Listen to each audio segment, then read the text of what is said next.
hello, and welcome, everybody. I am so excited to be here with you today. This is your Team Prosperity Wednesday training, and I'm excited to go over some new stuff that's going on. And I know Mike's got a great presentation for us, so we'll go ahead and just get right into it. I hope everybody's doing well and staying healthy, and appreciate everybody's time being here on the call, as well as the people that are taking the time to listen to the recording. April 15th, wow. I can't believe, the year is just kind of zipped by.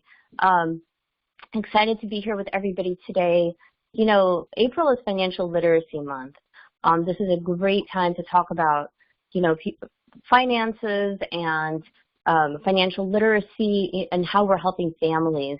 WFG rolled out something here, the 6 steps of financial independence. There's a website. There's the 6 different steps. It's pretty cool. It's got a few cool things. Always nice to get marketing ideas. So if you need this email and you didn't receive it, let me know. I'd be happy to send it your way. This Friday, so the day after tomorrow, there's going to be a nationwide New Heights training. Julie sent it to me and asked me to invite the team. So if any of you consultants or financial professionals are interested in learning more about the nationwide New Heights annuity, it's a really, really cool annuity. It does a lot of great stuff and could be a good tool for some of your clients. So, and we're going to be extremely lucky to have Eric Hahn with us next Wednesday at this time here during our regular weekly training for the team.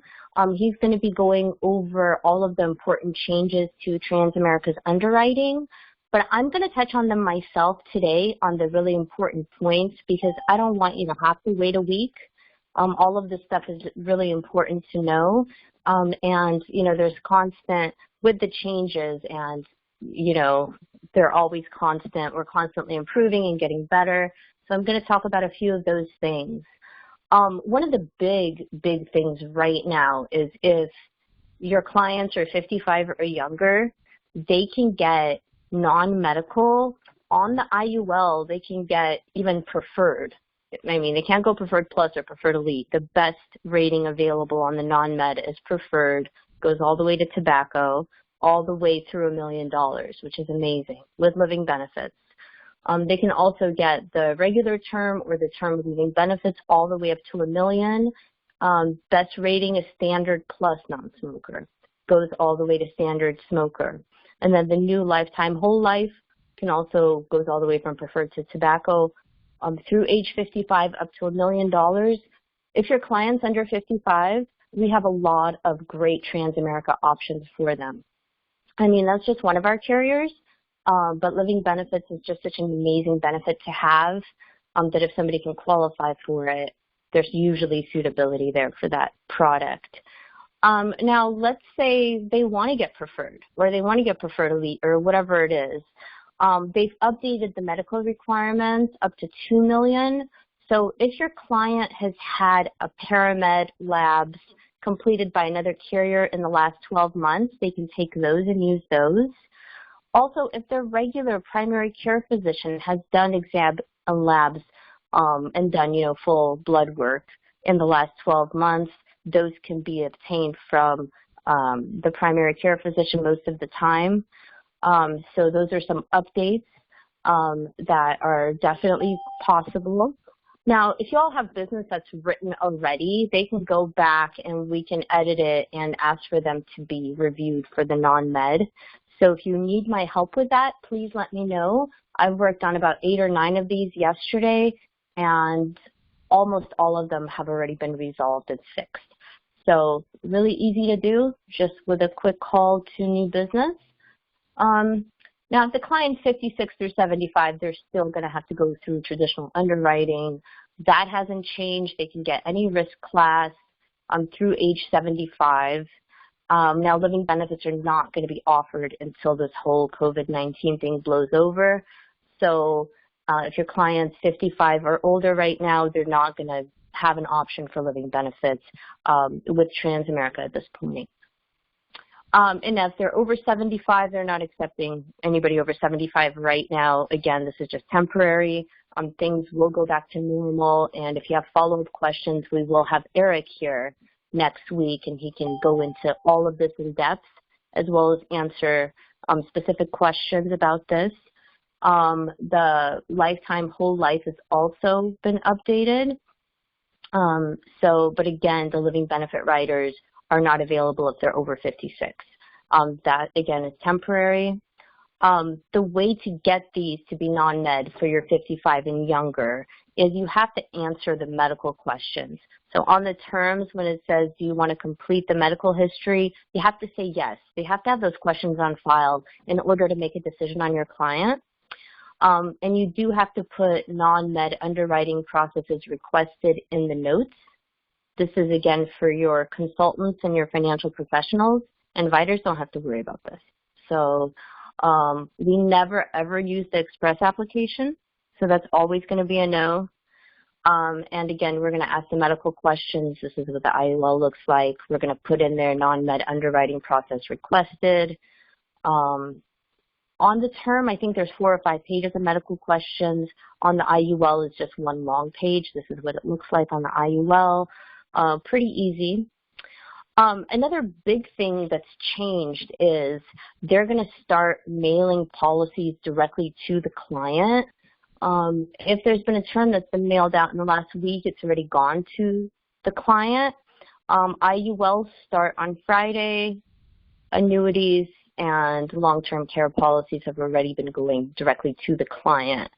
Now, to facilitate in getting the delivery requirements, they have created a new website where clients can upload delivery requirements, as well as, us financial professionals can help with that as well with the client. So reach out to your upline SMD or me or anybody that, your financial professionals can reach out to me or your uplines, whoever is handling this type of stuff. And the last little change here through Transamerica is we know New York has its own country. So there's always updated New York guidelines for this COVID-19 financial professionals only who are the writing and servicing agents on New York policies do have to send an email about the new guidelines. This just came out today, so we're all learning together, and whatever it is, all of this admin stuff, we'll get it all done. That's why we have this amazing tier system where you don't have to feel like you have to do all this stuff. Most of my training today was for the financial professionals and the uplines, the SMBs. So let me know if I can help you. I'm a big, strong believer in being at the right place at the right time, and there's only now. But we're real lucky to be at the right place at the right time. But obviously there's others here too. So the difference is that we have to take action. So, there's only now, take action today. Lean on us. Please let us help you. Very, very excited to bring up Mike. Give me just a chance and a second to grab him, and I'll be right back. Thanks.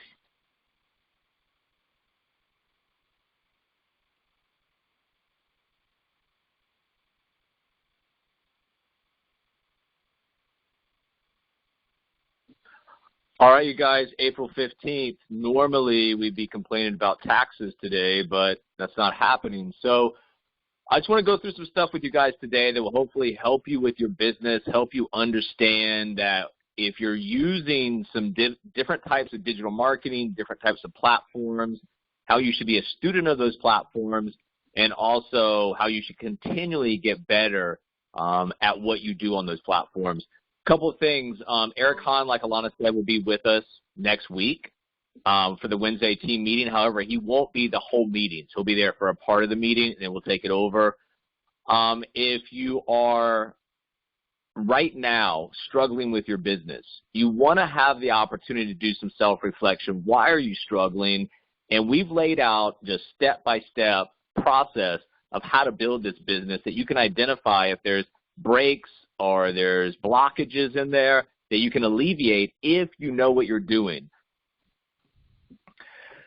The Wednesday team meetings, you guys, we try to get down into some just brass tactics of the way to build your business, to become a better marketer, become a better manager, the things that you need as you develop inside the system and the platform that'll help you going forward. The Tuesday, Saturday company meetings, those are national company meetings. They're more about keeping you guys connected, motivating, just the typical stuff that you think a company meeting would do. Outside of those, really, I think 15 hours a week, if you're attending the meetings or one or more of those meetings, and you're working 15 hours a week part-time, that should be enough. But you got to take ownership through accountability. You got to stay connected where you can, and you got to raise your hand. If you're having problems, ask us, and we should be able to help you. I just had a friend die a few days ago of seizures at like 40 years of age. And, you know, this guy was a top-notch athlete in the state of New York, basketball, football, baseball, excelled in everything. His life ends. He died from seizures, GoFundMe account. I'm getting so tired of seeing these, not because it annoys me, just because it's sad that somebody can go through their entire life and end up on a GoFundMe page handing out money just so his girls can have the travel funds to get up to New York for whatever they need to do. So remember, guys, if somebody is in a place where people are counting on them, counting on their income, counting on them to provide for them, and something happens to them, life or death, then if that money dries up, that is a big, big problem. If somebody is looking at insurance, traditional insurance, they don't want it, people are counting on them, that's very selfish. Now when you add in living benefits, you have the opportunity to do two things. If you have zero assets, it will keep you from going bankrupt, keep you from going, you know, just to the floor. If you have assets, it's a hedge. It's a protection on those assets because you have money coming in. So remember, across the board, rich, poor, young, old, there's always reasons to look at the insurance and the products that we have inside this platform to help people on the protection and the accumulation side. When Alana and I first came into this business, you guys, it was right around here, 2015 or so. At that time, you know, finance, healthcare, automotive, real estate, retail, education, telecom, it was all starting to get disrupted. The different waves that you could see that started in the mid-90s, we're here at 2020. It's invading life. All safe havens will be subject to digital disruption. And really, the only thing that this COVID or coronavirus has done is speed up the rate and the velocity that it is invading life. So you guys are at a good place at a good time. This virus will blow over, but the structural changes inside the industry will be long-lasting.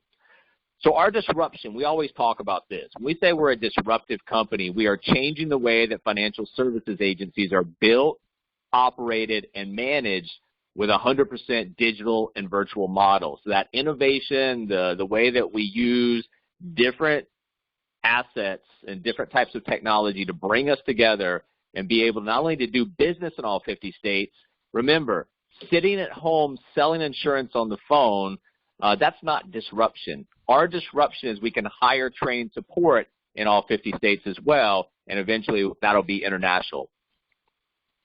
What does that mean for you? What does that mean for a new partner looking at our business? Well, as the stock market is in a bear market, we're in a bull market. And when I talk about bull market, I'm talking about home office payouts. It's growing every year. It'll reach $1 billion. In the next few years, it'll reach $4 billion. They've already got the accounting software in place to absorb that type of growth.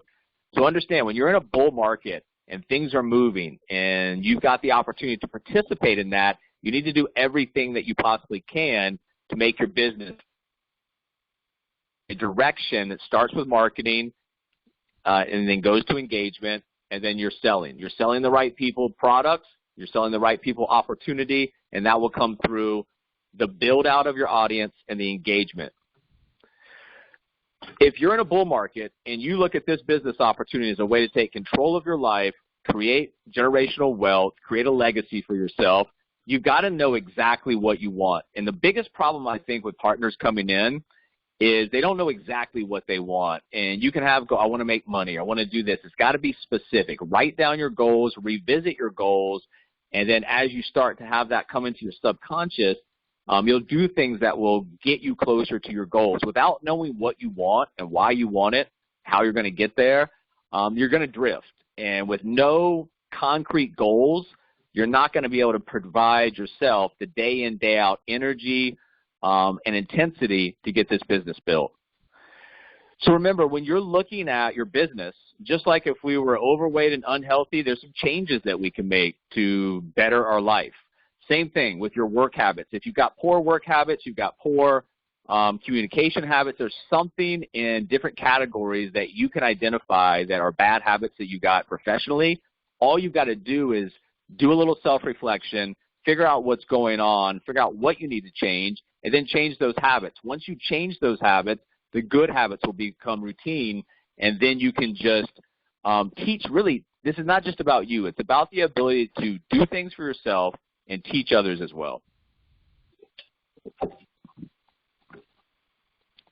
You got to attack. You got to attack each and every day, and this is probably the hardest part of owning your own business, working from home, when everything kind of, especially in the beginning, is all on you. You got that initial spark, that ignition that's going to light this fire that eventually will be, coast-to-coast nationwide distribution of financial services, but you're not going to get there overnight, and you're not going to get there without a lot of activity on the front side from you and yourself. So with that in mind, some days you get up feeling great, some days you get up feeling not so great. It doesn't matter. Each day requires that you check in and you do work.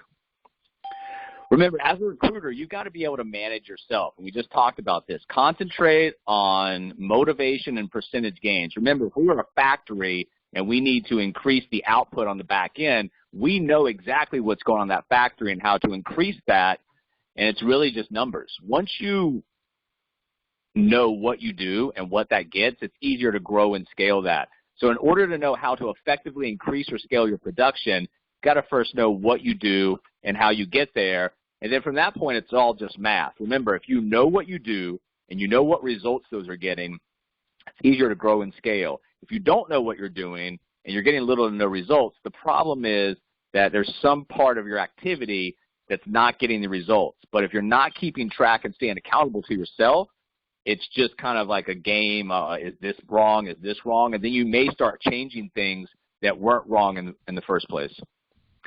And that just really comes down to, and we always talk about this, structure versus non-structure, accountability versus guesswork. That's a daily rhythm of activity versus just random activity throughout the week. And that's a daily activity sheet, the weekly spreadsheet, keeping track versus best guess reflection. You can see not only, like I said, in the beginning stages of alleviating blockages, but also as you go forward, knowing how to grow and scale.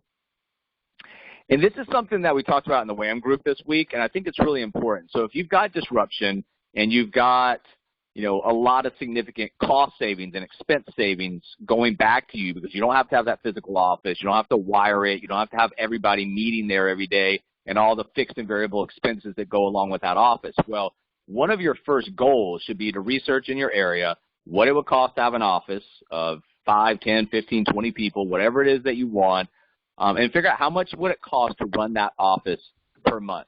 And then what I want you to do is start thinking about how can I take that money and how can I distribute it not to an expense of a brick and mortar location like so many other traditional agencies do, but how do I take that savings and grow my business?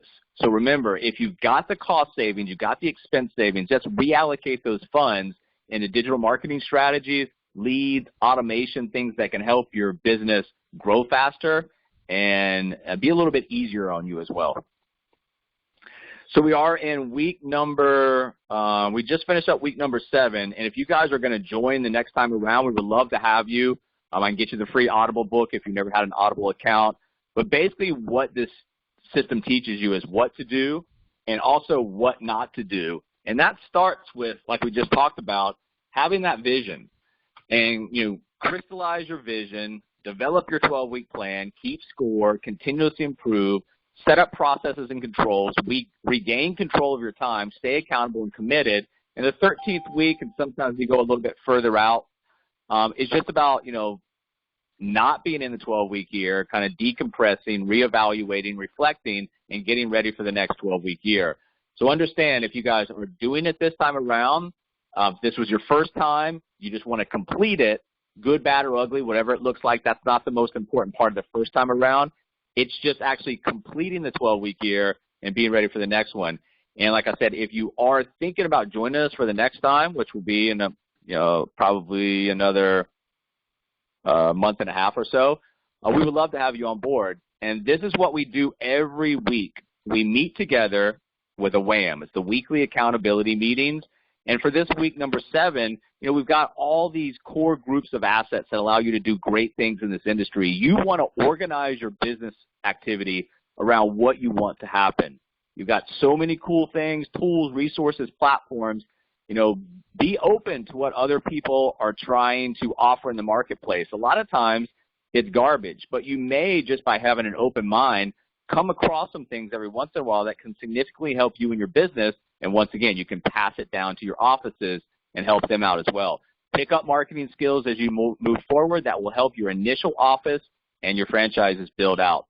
You have, like we talked about, little to no fixed expenses here. And we just went over a slide on this.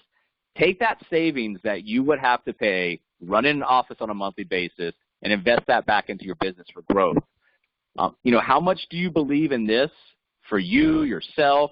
The only thing that separates the decision and the results is the action. So if you made the decision to come in here and you're expecting some type of results based on your personal goals and dreams, only thing left in the middle that will bridge those two things together is the action. You've got to do what's necessary. Now is a tremendous time to open conversations.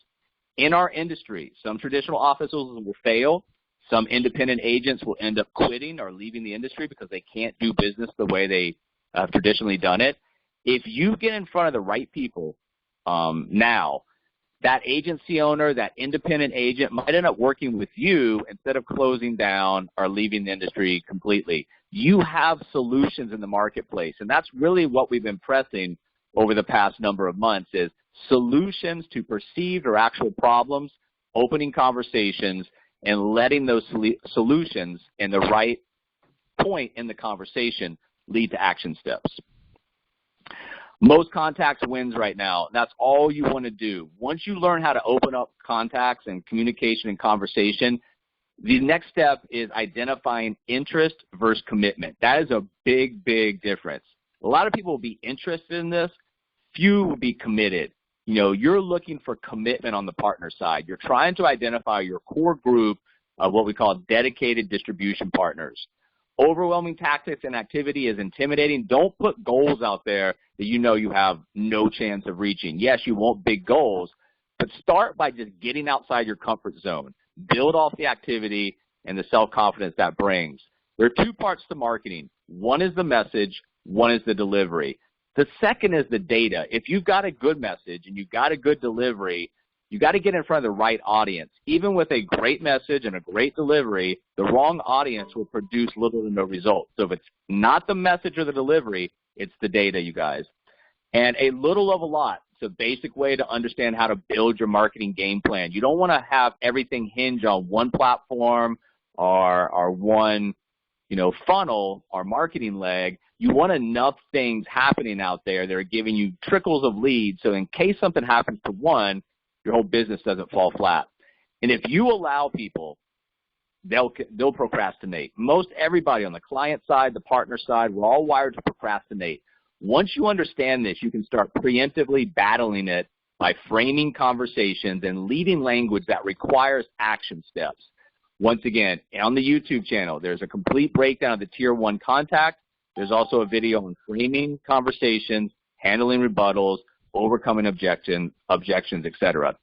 And cold market is one of the markets we discuss in our business as part of the Tier 1 contact. Should not be a large part of your plan as you move forward, but it's a great place to build and refine your phone skills. So even if you're in the cold market and nothing's coming out of it, just the phone time, it's got value for you guys. Remember, all we're doing, no matter what market, if we get things out of the cold market, whether it be partner or client, social media, it should fuel warm market lead generation on both sides of the business. If you are servicing a client and you've done something great for them, they're appreciative of them, they should be able to refer some people over. Other people they know that could value from the book, an interaction with a consultant for free F&A, upgrade of life, whatever it might be. Same thing on partner side. Through that Tier 6, you're going to get some warm market lead generation. So if you've done all the work in the cold market, the social media to develop that client, develop the partner, make sure that you reward yourself, in this case, on the partner side, the partner also, by going in there and creating that warm market lead generation. That's one of the ways that this system helps you on lead generation, because as you build an office, as you build offices, inside that office and inside those offices, warm market lead generation comes from natural business and marketing activity. The number one cold calling tip is to ask the right questions. Remember, you're not trying to sell. You're not trying to push something down somebody's throat. You're trying to pre-qualify somebody on a cold call to see if it makes sense going forward and going from that interruption to a planned conversation. That is the only thing you're trying to do on a cold call, is go from an interruption to a planned interaction or conversation in the future. Some cold calling mistakes. Number one, sounding like a robot. Remember, if they're not meeting you in person, the only thing they've got is your voice, your inflection, how energetic you are. So don't sound like a robot. That's not going to, inspire the other side or motivate the other side. Mistake number two, talking too much, not listening enough. On a cold call, once again, you're trying to pre-qualify. You're not trying to get everything down the person's throat in 60 seconds or less. And then mistake number three is getting stuck behind the gatekeeper. Now, in our business, that's not necessarily a big problem for us, but I think getting stuck with the wrong person. So part of the cold call is just to pre-qualify to see if it makes sense to go from that interruption to a planned communication or conversation. So understand what you're doing, why you're doing it, and what you're trying to get out of the backside. If you understand what you're trying to accomplish on a phone call, on marketing, on an email, it's a lot easier to organize your thought process and a game plan to get that done. A lot of you guys are using LinkedIn, and a lot of you guys have told me that, LinkedIn is your biggest marketing leg that you have right now. If that's the case, then we need to make sure that we become LinkedIn experts, because remember, if you're hinging 50, 60, 70% of your client or partner lead generation off this, then you need to be in there every day, and you need to, a few times a week, be looking at videos, how to increase my engagement, how do I sell lead, all of these things that can help you. And then you start with your profile. If you're trying to get people to look at your business opportunity, to look at your products, then if they go to your profile, what does your profile say? If it doesn't say much, it's not really going to entice them to go forward. So your name right here is the biggest, boldest text on the page. So take advantage of that. Adding your expertise to the name field will immediately communicate what you do, what you're good at to your audience. So the second they first view your profile, and that's very important. Also, and one of the things that we do for a lot of you guys is using the name field to add some additional snippets or add some additional things about yourself. Like this is all in the name field. So his first and last name is the first name. Business Success Coach is the last name. What this also does is when people are searching, it's not just going to show up this right here. It's going to show up this whole thing so you stand out on the page. Now, the next thing you want to make sure that you understand and that you perfect and you work on is your headline. This is your call to action. Using the out-in approach, use this template. So what's the desired outcome without the ultimate pain point in the time period? Another way to pull your audience in is with a compelling question. That will go right to the heart of their pain point, and then they'll tell you, or you'll be able to tell them that you have a solution. Feel like, whether or not this headline is effective, you'll be able to tell that pretty soon. So what you want to do is make sure your name stands out, add stuff to the last name. You want a headline that grabs people, that partner, that client persona, grabs them, talks to them as that person. And the final step of a LinkedIn profile is your summary, the about. This is where you really make your big pitch. This is a continuation and more expansive language on what you did in the headline. So what's your value proposition? Why should they do business with you? And then once again, any type of media-rich information like videos, presentations, that'll help out. So understand your name, your headline, and the about section, that's really where you line it up. So if I land on your profile, I should know what you do, how you can possibly help me, etc. So make sure, like I said, if you're using LinkedIn and you want it to be a good marketing leg for you, don't just put together a profile. and 6 to 9 months later I have the same exact profile, not really doing any education on the backside to learn any more about this platform. The more you learn, the more you're going to earn. So let's start talking about the daily activities of a marketer. Well, you've got 3, and that's BES, build, engage, and sell. So your activity number 1 is to build your audience. Every single day you want to be building your audience, getting more eyes on your assets, your profile, all the things that are going to lead to the engagement and the selling. Your audience is the key to making everything else in your online business move forward. You must constantly be building your audience every single day.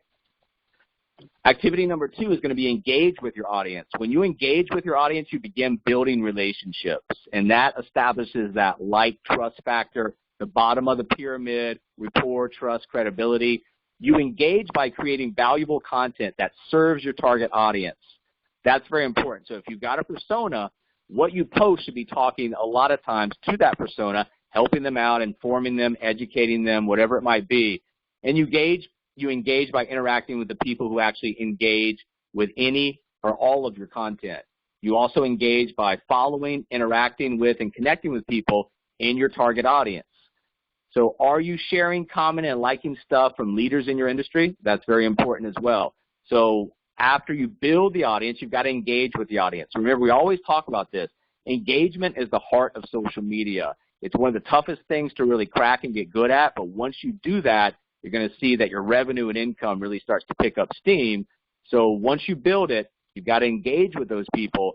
So once again, put out content. And once again, if we've got things that we put out in the Facebook group, I think we put out the other day 101 video content ideas, and you got that in a folder, and as you're building an office, somebody says, hey, I'm thinking about doing some video content. I don't know what to do. Here's 101 ideas. So make sure you're building a file folder and keeping the relevant stuff in there that was important to you so you can pass it down to other people as well.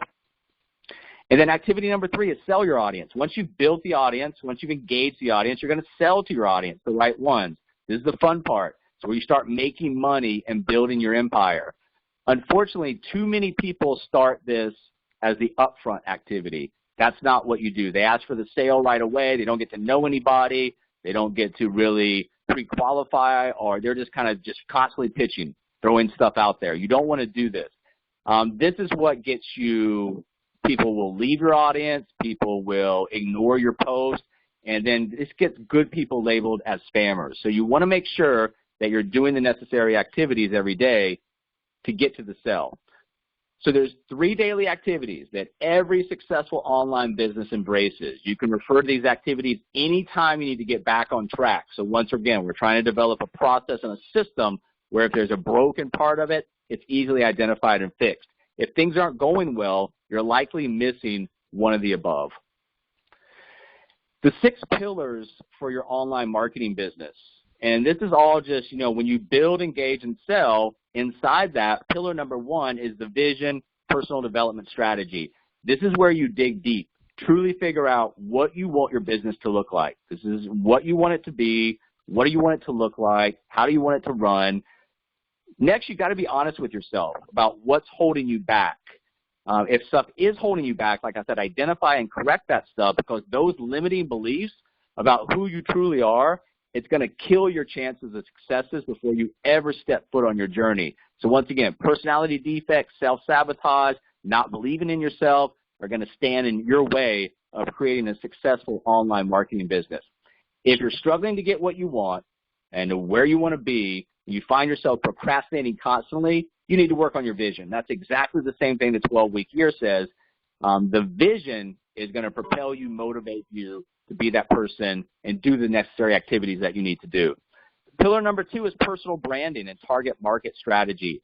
Why should anyone do business with you? This is vital. Get this clear from moment 1. Who are you? What do you stand for? Who do you serve? And what are their biggest problems and challenges they're facing? And then you've got solutions. You must know and understand what your audience wants and simply give that to them. Who are you? What do you stand for? Who do you serve? Just constantly get those in mind, get those in a frame of reference where everything that you're doing should be based on personal branding and target market strategy. And then pillar 3 is the monetization strategy. This is a sell. You know, how many sign-up sales, customers, clients do you need to hit that point? Whatever your goals are, you can reverse engineer that all the way back to what do I need to do today? What do I need to do this week? What do I need to do this month to hit those?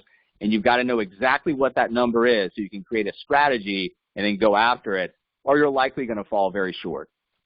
And then pillar number 4 is the content creation and content marketing strategy. This is where you serve your audience. This is not about selling. This is not about pitching. This is about educating and informing, helping out that target audience, that persona on the client or partner side with stuff they might actually find valuable. Your content is the core of attraction marketing because it's exactly what attracts the right prospects to you. Remember, people are going to buy into you first and then buy into whatever you got on the backside. Pillar number 5, follow-up and engagement strategy. The follow-up is where it's at. The fortune is most certainly in the follow-up. Things move very fast online. There's always some new shiny object to get your prospects' attention. So remember, there's a lot going on, a lot of information right in front of our eyes, 24 hours a day if we want it. They're going to get distracted. If you're not following up, guess what? Somebody else is, and they're making the money. And then pillar number 6 is traffic strategy. You've got to get people to your site, to your landing pages, etc. There are different kinds of traffic, but they all fall mainly into one of 2 categories, free or paid. Paid is going to get you more immediate upfront results. Free, or what we call organic, takes a little bit of time to make sure that it roots out and does what it's supposed to do. But once again, if you're concentrated on organic lead generation, organic traffic, all of these things, you need to do your research and study about how to improve that. The most important thing is to get eyeballs on your content.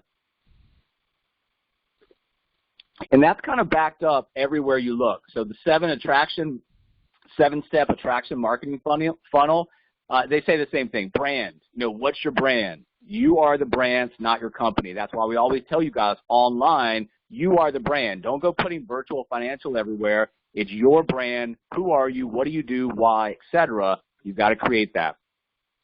And then the rest of it is just defining your audience, understanding your audience's challenges, creating content that addresses your audience's challenges, building a relationship with your audience, uncover pain points, and provide the painkiller, the solution, and then learn how to embrace multiple streams of income. You have 4 streams that you can make off this platform that can all be traced back to what you do digitally online to help uncover that. And our system now, you know, it's going to be at the end of this month or so, but the system, some of you guys already have WealthWave. The virtual financial channel will be built into it. You got a bunch of new stuff coming. The book's going to come to life. It's a pretty amazing system, but that's really what the system is based around. The initial engagement, the overview, the deeper engagement, and the personalized engagement. That just all continuously flows around with follow-up. So a lot of the stuff that you guys will be worried about inside the WealthWave 360 system, it'll take care of it for you because they're constantly pushing out content. You know, 2 in 3 adults worldwide are financially illiterate. 66% of us don't understand crucial financial concepts. So we're teaching people how money works, teaching financial literacy. One of the ways that a lot of the feedback that I get from you guys is people don't want to read articles about financial literacy. And I understand that. What you got to do is, if you're going to post something or send something, encourage engagement, ask a question, tell a story, ask for their opinion, whatever it might be. That's a way to get the engagement going on this because you're doing 2 things. You're educating and you're asking for engagement, and that might help it. Sex ed is required. Why isn't financial education? Wall Street is waking up to a $35 trillion opportunity with millennials. All of this stuff, including blog material, will be constantly flowing through your WealthWave 360 system with text messages, email. All of the marketing is going to be inside that. So you're going to have one place to go where you can just start pushing this stuff out on social media, email, text, whatever it is that you want. And remember, if somebody is in debt, being in debt is a 24-hour, 7-day-a-week stress. And you can see Ralph Waldo Emerson, a man in debt is so far a slave. So we're teaching people, we're educating people, okay, you know, credit card balances, can't afford their mortgage without a major sacrifice. The average American has less than $4,500 in the bank and less than $1,000 in long-term savings. So is that the person in our audience? If so, we've got ways, free services that we can offer, talk to them, put them on a better trajectory going forward. Company pensions are for the most part, history. So look at this. 50% of the Fortune 500 companies offer traditional defined benefit retirement plans in 1998, compared to 5% by 2016. It's even less now. Social Security for certain people of certain ages, they might not see it at all. They definitely won't see it in this capacity or this system framework. We're running out of workers. More people are eligible. They're living longer. And then personal savings. Increasingly, the responsibility is shifting to the individual to fund their own retirement. So if there's no company pensions, Social Security, if we're of a certain age, may not be there at all, and it all falls on us. What do we need? We need a game plan. We need something that's going to give us control. We need concepts, strategies, vehicles that can put us on a roadmap and get us to the end point that we actually want, because if not, if we take no action, having no plan of action is actually a plan itself. It's a plan to fail. And if all of these things are not coming and it's all on you and you don't have a plan, guess what? That's not going to be the golden years. That's going to be a time period where you really, really, really struggle. And we've got 3 innovations. So as we're engaging the audience for partnership side, we offer financial education, we have disruptive technology, and we have financial team building. These 3 innovations allow us to service the client in a much bigger, more effective, more efficient way. But from the business opportunity side, the client need creates the business opportunity. And then with the business opportunity already in place, and we have the model that can go out there and service it in a much better way, from a partner perspective, this is a home run opportunity for the right people. Also, more content ideas. What does it take to have $1 million retirement account? Well, it depends on how old you are and what your rate of return is, but this is at 8%, needed to build $1 million by age 65. You can see exactly what they would need. So starting early, obviously, is one of the most important things that we can do towards financial independence. Pay ourselves first, automate savings, put money away. Also, we teach people, and this is great content idea. If you operated a farm, which would rather be taxed, on the seed or the harvest? Most people do not understand the tax system, and most people, for this meeting's purpose, most people are tax ignorant. They have no idea what anything in the tax system says, how to put themselves in a position where in the future they will be shielded from what will probably much higher taxes.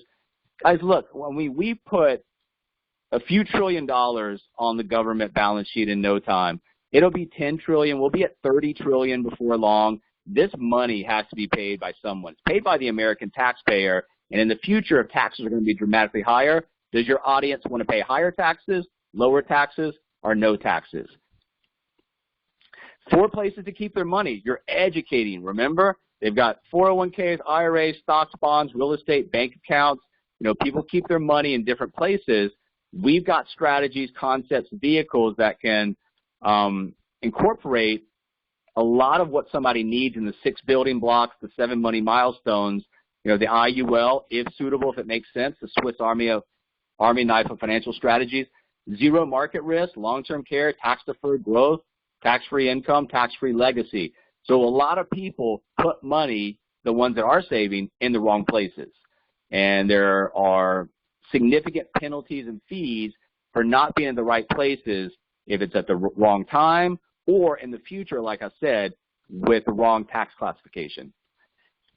So when you look at what we have in the Wealth Wave 360 and the ability for us to go out on an individual and team basis is get better at online marketing, get better at digital marketing. Well, that vision, that mission, and that system, leads to some great content. The videos, the landing pages, all these stuff is really top-notch. It looks really good, which in the digital marketing world, that's half the battle. If your images, if your videos look really good, then that will entice somebody to go through or maybe stay on that video longer. So you guys don't have to worry about building landing pages, building videos. It's all going to be in the system for you. You just need to learn how the proper places to put it out, when to put it out, how to get engagement back, and then the last section of that, after you build, after you engage, you're selling products to the right people or you're interviewing partners for the business opportunity.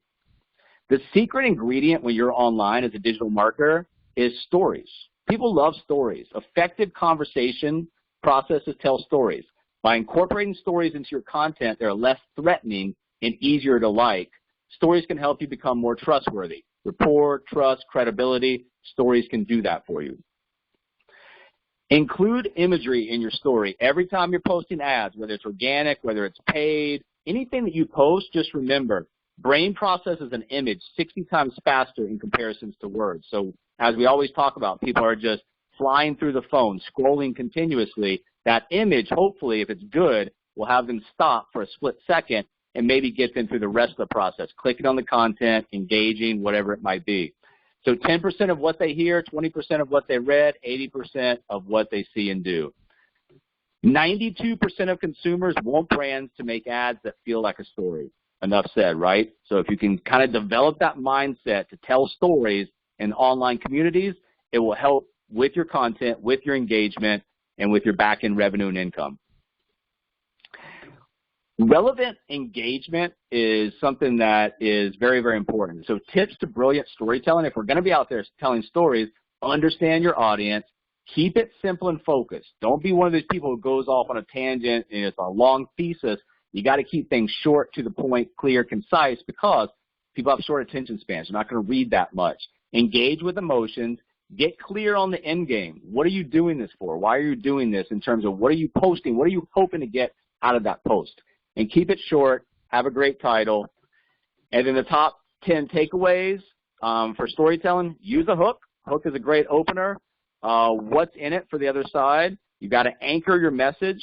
The biggest challenge you face is the doubt in other people's mind about who you are and what you're selling. People are naturally skeptical. This will help alleviate some of that. Remember that a part of what you're selling is the dream of possibility. And that's important on the client and the partner side. You're a dream merchant. If you want people to embrace your story, you need to overcome disbelief, skepticism, cynicism, and doubt. Simplicity is the ultimate sophistication. We've got that in the system. You need to be simplistic in your marketing and storytelling. Always remember to let simplicity be your guide when telling your story. Make sure your story rings true. Speak in your voice. People are going to be able to see through BS online. They're really good at that. Your story needs to have a message, a clear takeaway for your audience. It must have a purpose and make a point, and you've got to prune your details. We all fall in love with our own stories, so you need to make sure you go back in there and, once again, shorten it up, clear, concise, articulate, to the point, tells a good story, makes people like and trust you.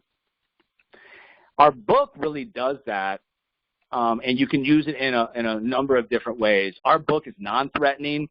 Our book is storytelling in a very comic book-like way. So understand, embrace the book, understand how to use it for both partner recruiting as well as client sales. And for client building, you've got some language in here. I work with a company, or I teach people how money works.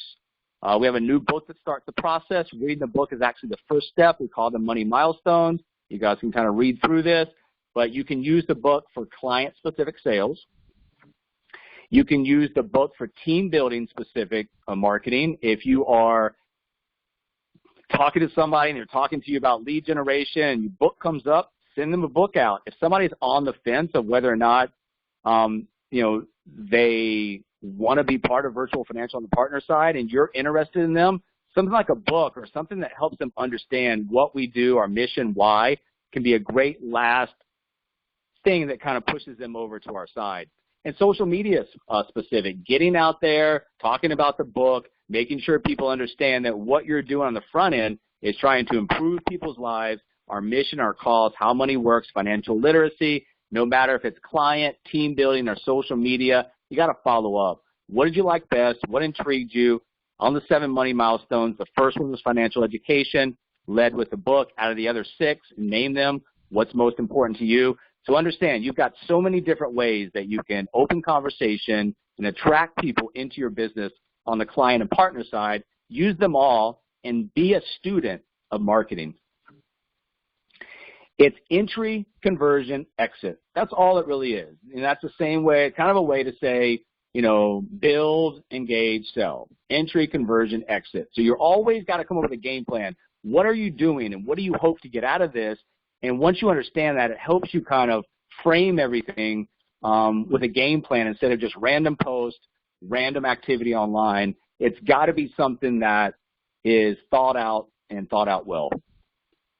And it doesn't matter whether you are on a platform, whether you are on the phone, follow-up is crucial. It increases the conversion of your resolved leads. Remember, dumping a lead because of non-communication is not the same as a resolved lead.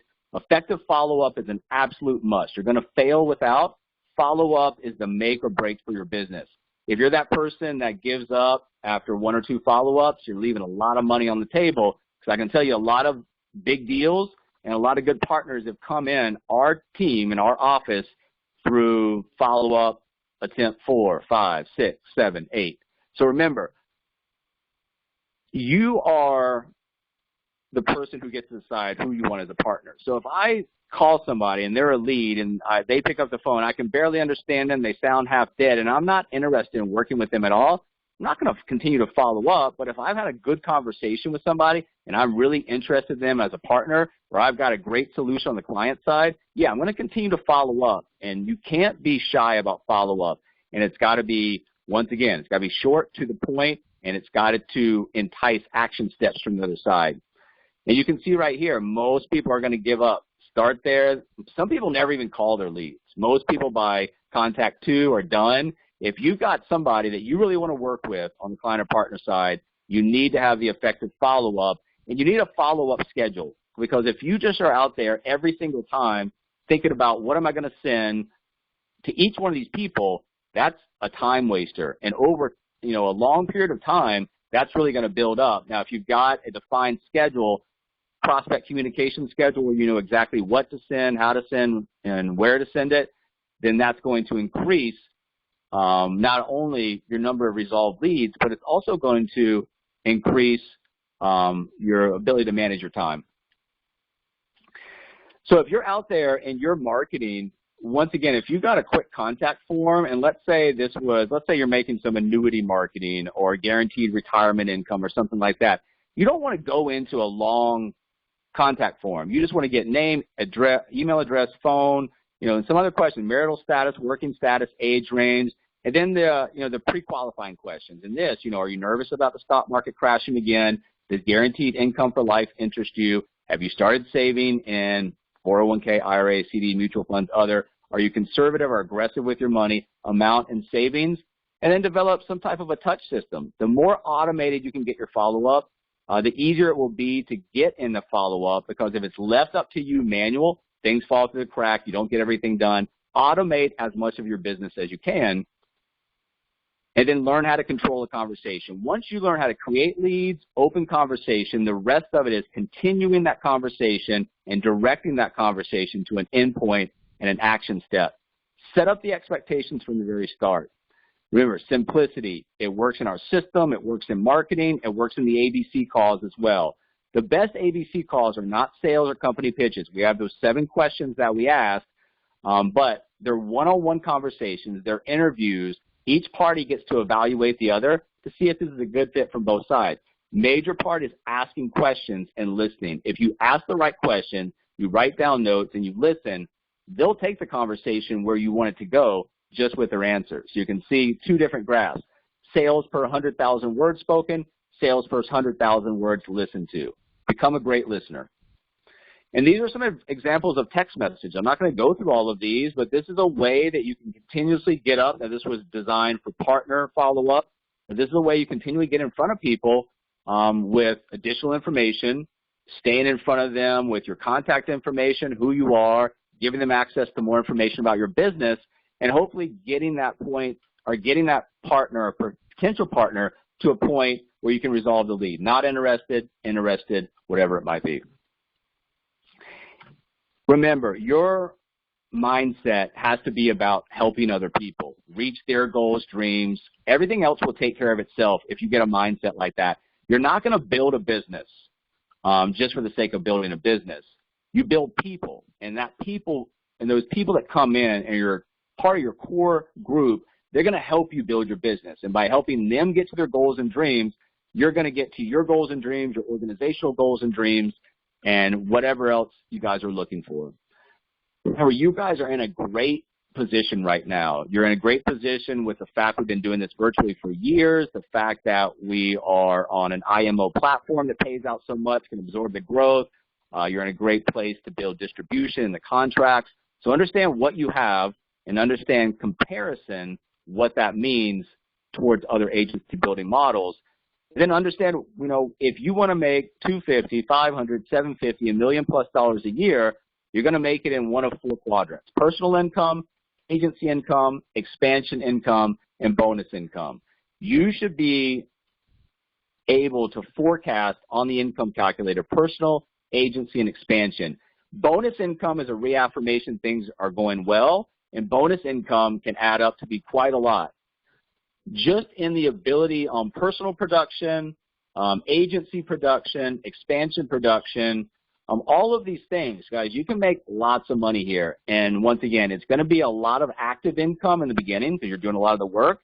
You're trading that for a future time where you can back out of this and from the system, from the duplication, from the things that you've done, time, energy, resources, input, you can walk away from this and have years and years and years of passive income. So let's talk about the bonuses. So you've got a monthly bonus pool that will start when you reach senior vice president, run in office. And you've got two examples here. These are rough numbers. 3 new base shop recruits in your office and 25,000 total production will be a $1,500 a month bonus. 6 and 50, if you're doubling that up, doubles up the bonus as well. We're going to talk about this bonus right here, $3,000 bonus. Now, that's monthly. If you are hitting this bonus monthly, then you're also going to hit level 1 of the quarterly bonuses, which is an $8,000 quarterly bonus. Now, you also have a $16,000 quarterly bonus, but this right here, circled in yellow, would also qualify you if you were hitting that every month for the quarterly bonus. Well, what does that mean for you in terms of income? Well, it means that $3,000 a month bonus each year is $36,000 in monthly bonuses per year, and you got your quarterly bonuses, 8 times 4 quarters, $32,000 in quarterly bonuses. So that right there and that right there equals $68,000 in bonus money per year as the senior vice president running one base shop. That bonus structure shows minimal partner growth and an average of $138 a day in total base shop premium written. These are not pie-in-the-sky numbers. They're very achievable, but at the same time, this bonus number we just looked at would eclipse the total average median household income for the U.S. in 2018, which was around $62,000. Some things that you've got to, keep in mind that people have the wrong mindset. They don't understand how money works. So part of the education process is understanding, first of all, there's 3 important forms of income. People are getting by because they have the wrong information. Once you understand that, it's a lot easier to talk to everybody. There are 3 things that they don't know about money: how to make it, how to save it, how to multiply it. Number 3 is the most important one, but you can't do that until you reach the other 2. So how to make it, how to save it, how to multiply it, and then that different incomes, you got the salary. That's the job. That's selling time in exchange for dollars, the most heavily taxed form of income. Commission and bonuses. This is performance-based income. You get rewarded for above average production. It's always tied to revenue. It's the only real way to control the increase of your income. A lot of people don't like to work for commissions because they're not willing to do the things necessary to stay highly productive. So when somebody is looking for a job, a lot of times they're saying, I just don't believe in myself, or I'm not a go-getter. I don't have what's inside of me necessary to go out there and be a high performer. Your first goal should be to make more commissionable income than an income from salary, and then finally income from investing. That's how you create indestructible wealth. Well, a lot of people, they're struggling right now, or they would be struggling, or you see how quickly we go into a struggle period when income stops. And you can see that 1 year or less, 59%, 6 months, 61%, 1 month, 23%, 1 week, 15%. Sudden loss of income, most Americans cannot handle it. So we need to keep that in our mindset when we're talking to people. And also, when you're talking to people, these tools that we have, for example, the Total Advantage Calculator, this is the kind of stuff that, a sales presentation with a calculator like this can get people understanding side-by-side comparisons why one versus the other is a better choice. And it can also lead towards higher premiums as well. So once again, become a better marketer. If you're a financial professional, become better at what you do. We've got a new way to look at a retirement solution for the right people. And when you look at this income calculator and what it can do and how it can forecast, you've got to be in the mindset, if I'm creating, $6,000, $8,000, $10,000 a month in income from this, it's equivalent, $100,000 in passive income is equivalent to $2.5, $3 million in the bank. So somebody, what's the probability over a 10-year period of time that somebody's going to be able to save $3 million versus somebody can come in here and build a business that will pay them $100,000 in passive income? Last couple slides, guys. Determination. Be determined to be successful. Don't play to keep from losing. Play to win. Go all out. This is an enormous time in history right now for the virtual business model to be in the spotlight, and we're not just putting things together. We're executing. Go out there and be proud of what you have to offer. And understand that entrepreneurs need the spirit of a pirate and the execution skills of a Navy SEAL. This is a legit business opportunity. It's not a problem-free business opportunity. A lot of what you do as a manager, as an entrepreneur, just deal with problems every day. Just understand that that's not going to go away. And part of your job as a manager is to stay cool, calm, collective, not dwell on the problem. Once again, like we want our clients to do, we want to look for solutions. Success is no different than any other skill. If you've never had success in your life, it can be learned. If you had success in your past, you can get it again. If you want more, it's a simple equation here. You just got to do more. And don't get overly attached to the end result, especially in the beginning. What you want to do is get out there, do what's necessary, be active, be accountable, tackle a little bit of everything every day, and start following up. Remember, the income, the revenue, if you're not following up with people, is you're leaving business out on the table. And no one wants to really leave business on the table, but especially in the beginning when you're trying to produce cash flow, it's very, very important. So always follow up and always make sure you're following up with the right people enough times to get that resolution of the lead.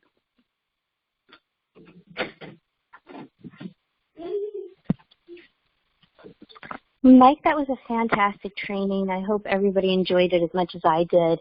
I'm going to go ahead and stop the recording, and then we can open up the floor for questions. Thank you.